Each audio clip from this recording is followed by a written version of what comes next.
नमस्कार प्यारे विद्यार्थियों। आज हम अध्याय 3 ऋषि भारद्वाज इनका अध्ययन करेंगे। प्यारे बच्चों, हमारी भारतीय संस्कृति का जो मूल रूप है, उसके मूल रूप में हमारे ऋषि मुनि हैं। हमारे ऋषि मुनियों का चिंतन है, उनके द्वारा किए गए प्रयास हैं, उनकी सोच है। त्वं ह्यग्ने प्रथमो मनोता श्याम अस्या धियो अथवो दस्म होता त्वंसी वशन कृष्णो दस्तरित सहो विश्वस्मै सहसै सहज्ञै। ये ऋग्वेद सूक्त एक मंडल 6 का श्लोक है या सूत्र है। इसका अर्थ है, विंध्याचल की गुफा में यह मंत्र घोष हो रहा था, यानी कि इसका उच्चारण हो रहा था, कभी उच्च स्वर में तो कभी मंद स्वर में। वही ऋचा दोहराई जा रही थी। कभी स्वराघात युक्त मंत्र कहे जा रहे थे तो कभी एक एक अक्षर का उच्चारण अलग अलग किया जा रहा था। अग्नि वह है तो आगे हो जाता है। अग्नि वह है जो मार्गदर्शन करता है। अग्नि उन्नतिकारक प्रेरक है। अग्नि की शिखाएं ऊपर ऊपर उठती हैं। अग्नि मनुष्य मात्र को कहता है, उठो जागो, पवित्र बनो, श्रेष्ठ बनो। नित्य प्रगति करना मनुष्य का लक्षण है, जो वर्षों तक, पीढ़ियों तक, शतकों तक सदैव के लिए जहाँ के तहाँ जैसे कि तैसा बना रहता है, वह मनुष्य नहीं पशु है। मनुष्यों अग्नि की उपासना करो, मनुष्यों अग्नि की उपासना करो, अग्नि की पूजा करो। अग्नि सर्वसमावेशक है, वह चेतन भी है और दाहक भी। सूर्य और अग्नि दोनों में एक ही तत्व है। देखिए, वर्तमान के हमारे ये वैज्ञानिक भी ये बात मानते हैं कि सूर्य के बिना कुछ भी नहीं है।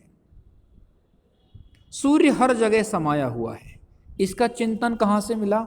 हमारे वेदों से मिला, हमारे ऋषि मुनियों के चिंतन से मिला, हमारे ऋषि मुनियों की खोज से मिला।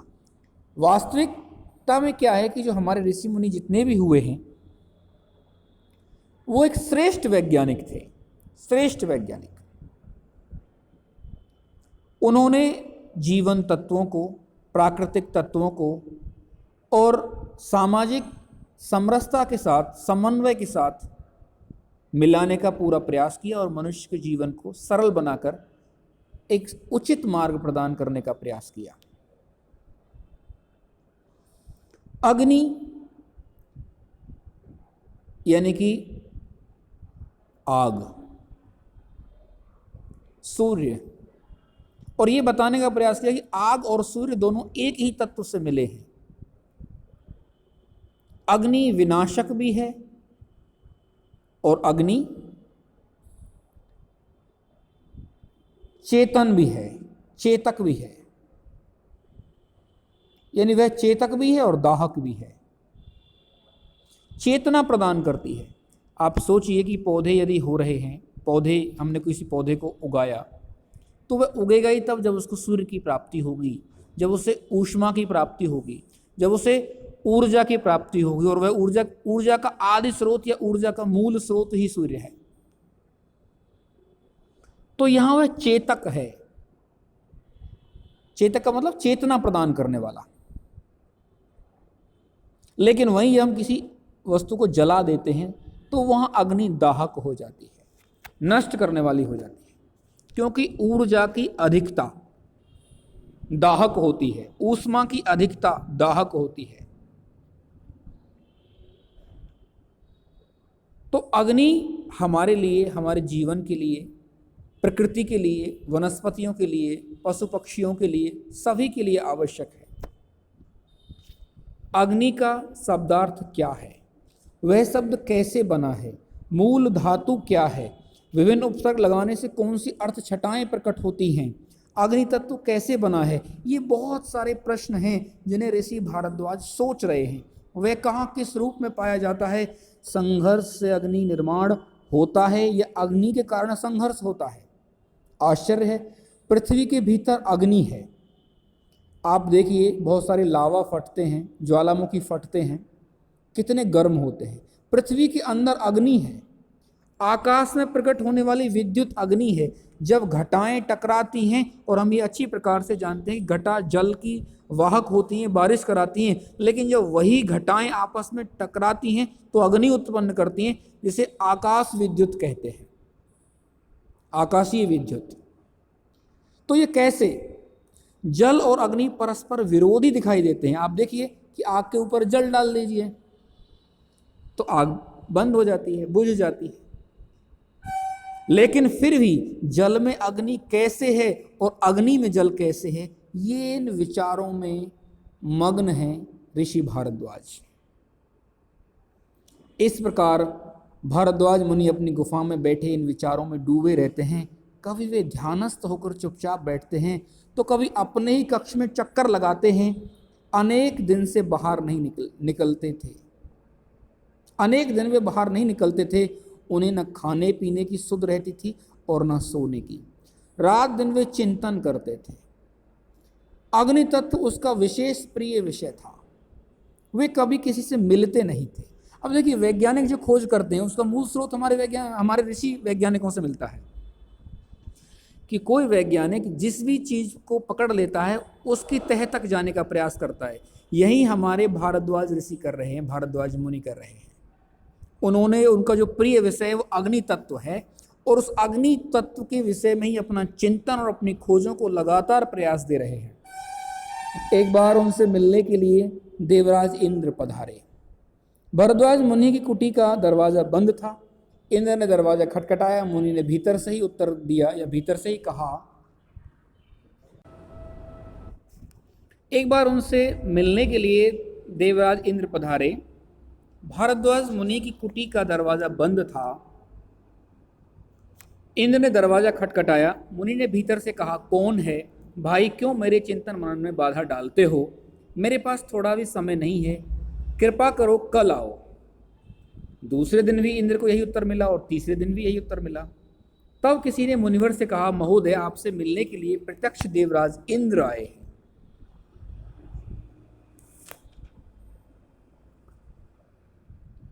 तब भारद्वाज ने कपाट खोले और इंद्र का स्वागत किया और कहा, पता चला कि आप 2 बार आ गए, परंतु आपको वैसे ही लौट जाना पड़ा। क्षमा करें। एक तो मैं जानता नहीं था, दूसरी बात मैं बहुत ही कार्यव्यस्त था, तीसरी बात यह थी कि न मैं आपसे कुछ चाहता हूँ, न मैं आपको कुछ दे सकता हूँ। तो मुनि श्रेष्ठ केवल और केवल अपने चिंतन में लगे हुए थे, अग्नि तत्व की खोज में लगे हुए थे कि अग्नि तत्व क्या क्या दे सकता है, आखिर ये अग्नि तत्व है क्या। इसी चिंतन में और इसी खोज में वो लगे हुए थे। उसी बीच इंद्र आते हैं और वो उनको लौटा देते हैं। तो बाद में जब पता चलता है कि उनसे मिलने के लिए इंद्र आए, एक महत्वपूर्ण व्यक्ति आए हैं, तो वह भी उनसे ये कहते हैं कि मुझे आपसे कोई कामना नहीं है और आपको देने के लायक मैं हूँ नहीं, आपको कुछ दे नहीं सकता हूँ। तो इंद्र इस बात का विरोध करते हैं। इंद्र ने कहा, मैं आपकी पहली और दूसरी बातों से सहमत हूँ, परंतु तीसरी बात से पूर्णतः असहमत हूँ।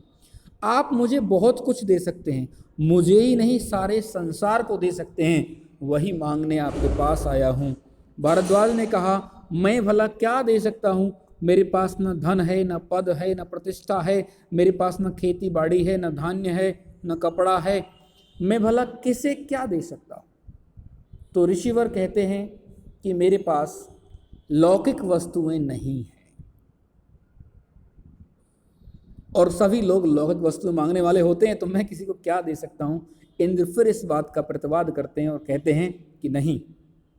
इंद्र ने कहा, आप दे सकते हैं, आपको देना भी चाहिए। धन धान्य, खेती बाड़ी, कपड़ा, सोना, हीरे मोती, इन सब से बढ़कर है ज्ञान। देखिए, हमारी भारतीय संस्कृति का मूल तत्व ही यही है, ज्ञान। ज्ञान की देवी माँ सरस्वती की सर्वप्रथम पूजा होती है। किसी भी कार्य को करने से पहले गणेश जी के साथ लक्ष्मी जी और माता सरस्वती दोनों की पूजा होती है। तीनों के समन्वय से ही उन्नति का मार्ग प्रशस्त होता है।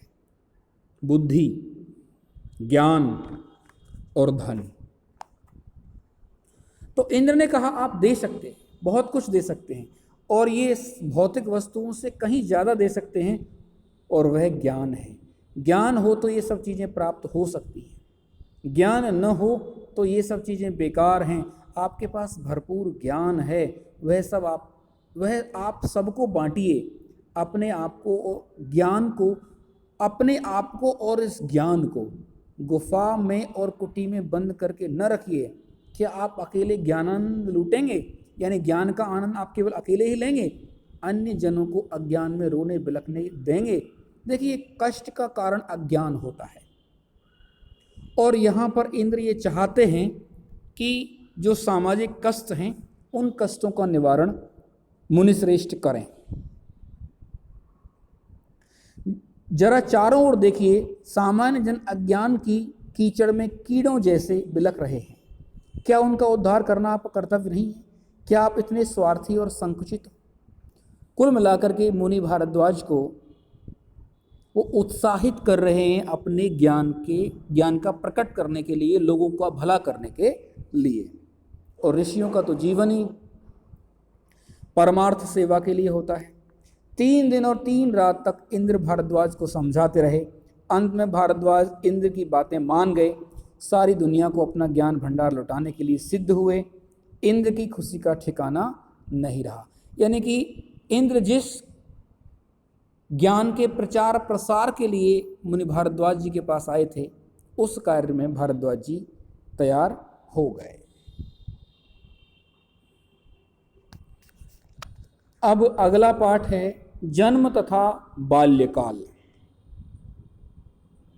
कि ऋषि भारद्वाज जी का जन्म कहाँ हुआ और उनका बाल्यकाल कैसे बीता, इसके विषय में हम चर्चा करते हैं। देवों के गुरु का नाम बृहस्पति था। उन्हें देखिए, देवों के गुरु का नाम बृहस्पति है और असुरों के गुरु का नाम शुक्राचार्य है। उन्हें वाचस्पति भी कहते हैं। वे वेदों के ज्ञाता थे और अलौकिक वक्ता थे। शब्द मानो उनके सामने हाथ जोड़कर खड़े रहते थे। वे नए शब्द बनाते थे और पुराने शब्दों से नए अर्थ निकालते थे। उनकी पत्नी का नाम ममता था। ममता स्वयं कवयित्री थी। वे विविध विषयों पर सुंदर कविताएं लिखती थीं। एक बार ममता ने देवी सरस्वती की प्रशंसा में दीर्घ कविता लिखी। ममता का कंठ भी मधुर था और वह गायन कला भी जानती थीं। एकांत में बैठकर उसने जब वह सरस्वती स्तवन सुरीले ढंग से गाया, तब उसके सामने देवी सरस्वती प्रकट हो गई। कहने का तात्पर्य यह है कि अपनी कला के माध्यम से माता ममता ने माता सरस्वती का आह्वान किया और माता सरस्वती जी प्रकट हो गई। यानी कि उनके गायन में, उनकी कविता में, शब्दों में इतनी शक्ति थी कि माता उनकी साक्षात हो गई, अर्थात माता प्रकट हो गई, माता सरस्वती का साक्षात्कार हो गया। सरस्वती ने पूछा, वत्स बोल, तुझे क्या चाहिए? ममता ने कहा, देवी मुझे बुद्धिमान पुत्र दो, वह वेदों का नित्य अध्ययन करे। क्योंकि उनके पति भी ज्ञानवान हैं, देव गुरु हैं, वह स्वयं भी ज्ञानवान हैं, कवयित्री हैं और कलाओं में निष्णात हैं, चाहे गायन वादन की कला हो उसमें निपुण हैं। तो अब ज्ञान का छोड़कर किसका सहारा लें? तो माता ममता ने भी माता सरस्वती से कहा कि देवी मुझे बुद्धिमान पुत्र दो, वह वेदों का नित्य अध्ययन करने वाला हो, मुझे विद्यानंद लूटने वाला और लुटाने वाला पुत्र दो, वह स्वतः के सुख के लिए ज्ञानार्जन करे और परोपकारी भी हो। यानी खुद भी वह अपना सुख ज्ञान के अर्जन में ही प्राप्त करे और दूसरों का भला भी करे, अर्थात उस ज्ञान से समाज का भला हो, परोपकार हो। देवी ने कहा, तथास्तु, ऐसा ही होगा। योग्य समय पर ममता ने पुत्र को जन्म दिया। वह बृहस्पति बहुत आनंदित हुए।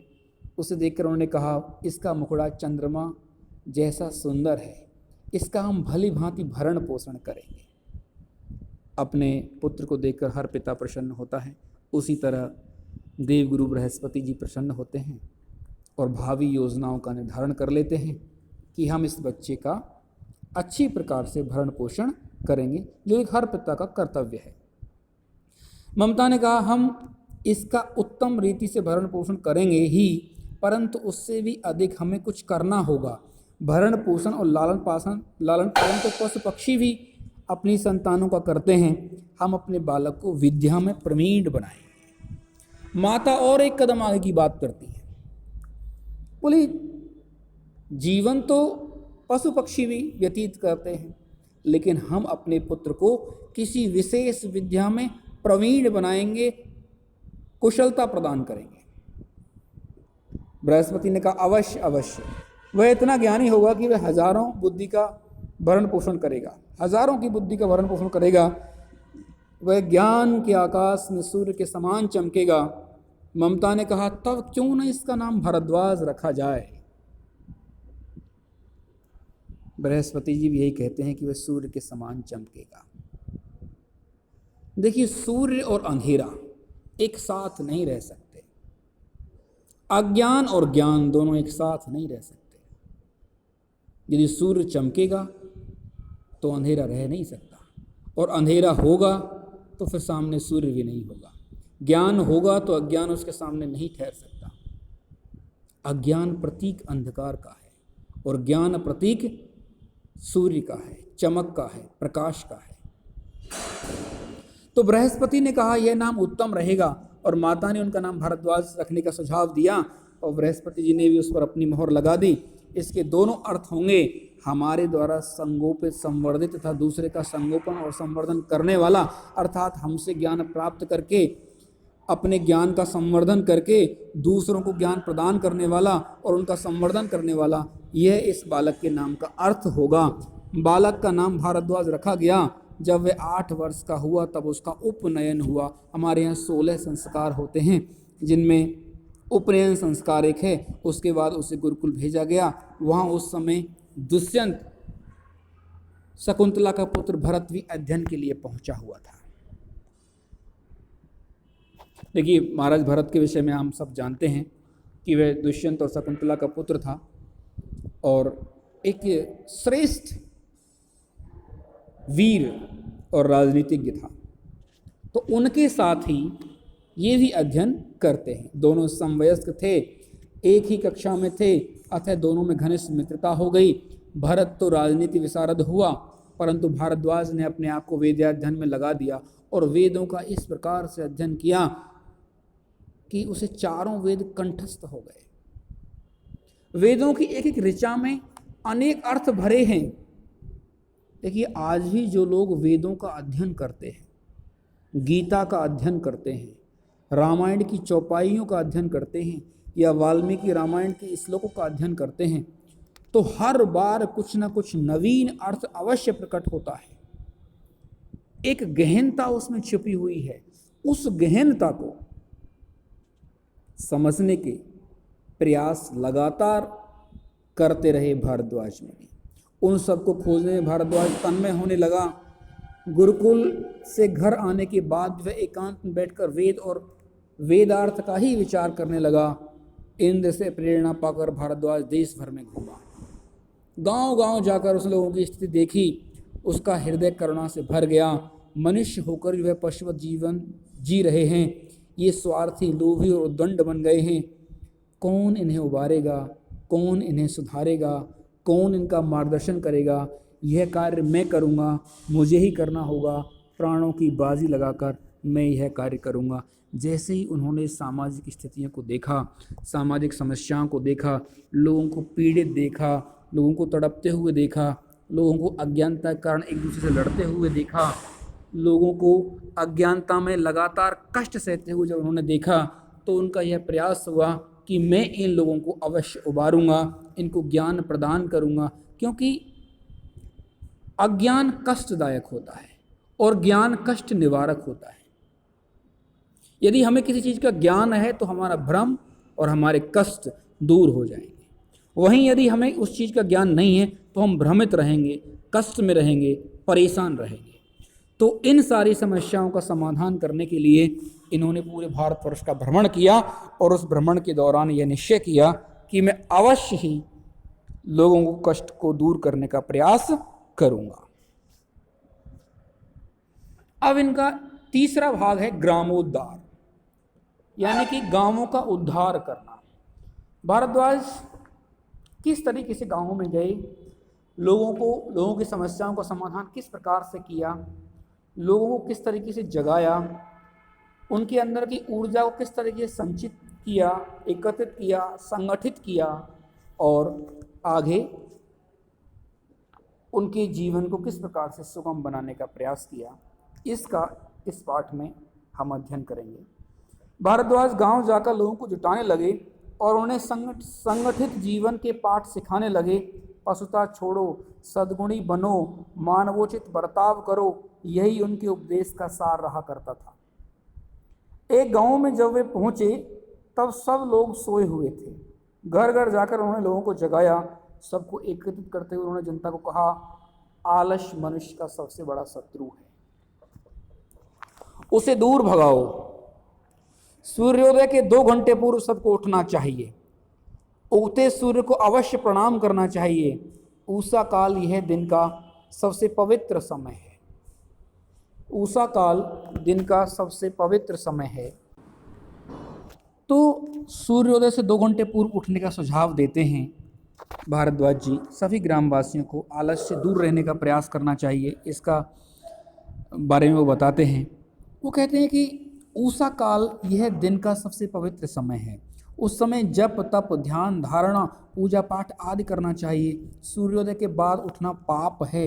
उन्होंने लोगों को उषा सूत्र सुनाए। भारद्वाज के उपदेशों से लोग बहुत प्रभावित हुए। उन्होंने आलस्य छोड़ दिया। वे सब अच्छे उद्योग करने लगे। गांव वालों के चेहरों पर नई चमक दिखाई देने लगी। उन्होंने उनका मार्गदर्शन किया कि हम क्या क्या कर सकते हैं, हमको कब उठना चाहिए, कब सोना चाहिए, हमारी दिनचर्या कैसी होनी चाहिए, है ना। उन्होंने उषा सूत्र सुनाए जो सुबह का महत्व बताने वाले थे। देखिए, 24 घंटे में 2 समय बड़े महत्वपूर्ण होते हैं। एक उषा काल, जिसे हम प्रातः काल सुबह का समय कहते हैं, और एक संध्या काल। ये बहुत ही महत्वपूर्ण समय है। तो इनके विषय में भारद्वाज जी बताते हैं। दूसरे एक गांव में भारद्वाज गए, तब वहां उन्हें जिधर उधर गंदगी दिखाई दी। जिस तरफ उन्होंने गंदगी दिखाई दी, रास्ते चलते सब लोगों को नाक मुंह ढक लेने पड़ते थे। यहाँ वहाँ कूड़े के ढेर पड़े थे। भारद्वाज ने स्वयं झाड़ू उठाई और गांव की सफाई प्रारंभ कर दी। उन्हें इस प्रकार काम करते देखते ही गांव में अनेक युवक दौड़ पड़े। सबने मिलकर गांव को स्वच्छ और सुंदर बनाया। हर घर के आंगन साफ सुथरे दिखाई देने लगे। हर घर के फूल खिलने लगे।